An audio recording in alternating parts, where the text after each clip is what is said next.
that Judaism operates on three levels. And I view those three levels as three concentric circles, each circle taking up more and more space. The first circle is when Judaism does talk about religion. And if you'll open up a dictionary, you'll find out that religion has to do with the worshiping of a god, comma, or gods, how one prays to his god / gods, the holidays and rituals and ceremonies you have towards your gods. That's what religion means as a definition. The religion of Judaism you'll find in level 1. Judaism talks about the temple, talks about sacrifices. It talks about our holidays.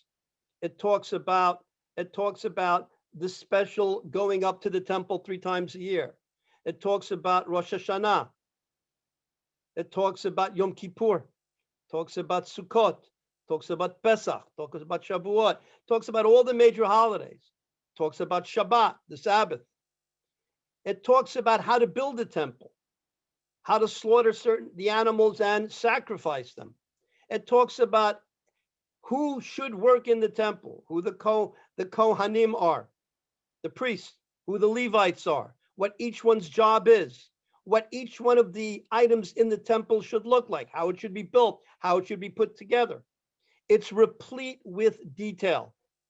The Jewish religion portion is replete with so much information that has to do how we worship the Almighty, what should we worship, when we should worship the Almighty, what our holidays are, what our ceremonies are, what our rituals are. It's all in there.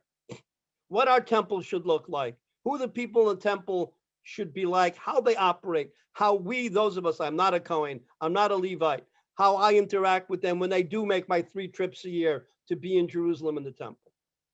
So that first level is plenty of religion.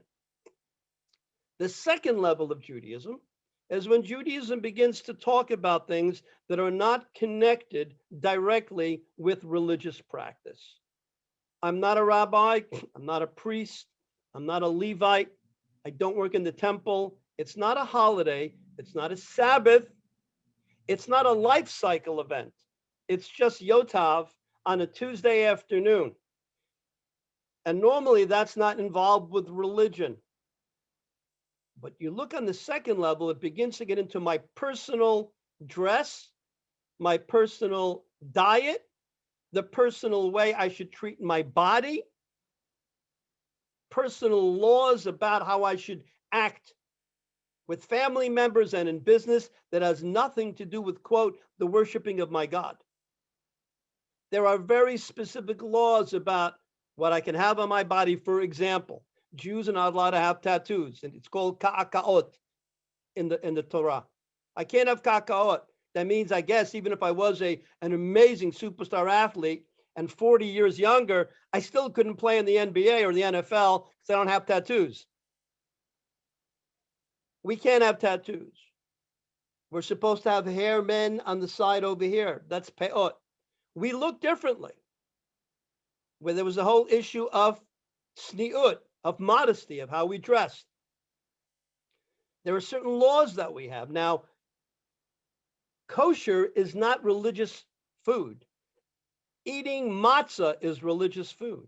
Drinking wine on Shabbat is religious food because that's connected to a particular Jewish holiday. Kosher is 24/7 times 365 for your entire life. It's your diet. It's your Jenny Craig on steroids. This is your diet, period, forever. So on the second level, we see Judaism leaving merely religion. This is how you dress. This is how you treat your body. This is how you deal in business. This is what you eat. It's not just religious. It begins to get very involved in your personal life, eating, lifestyle, body, etc. The third level, which is the largest concentric circle, blows everything away. On the third level, these are the areas of law that the Torah talks about. Criminal law, military law, political law, social welfare law, taxation, family law, and yes, all the way at the end, religious law. The Torah talks about a judicial system called Sanhedrin that runs the life of the Jews in their promised land. It deals with all the laws that I talked about. There's not secular law and Jewish law. There's just Jewish law that deals with criminals, business, social welfare, taxation, military. All of that is covered in Jewish law. So when you go through that third level, we're not talking merely about religion or merely about an individual outside of my religious practices. We are now talking about a blueprint or a constitution for the running of the state.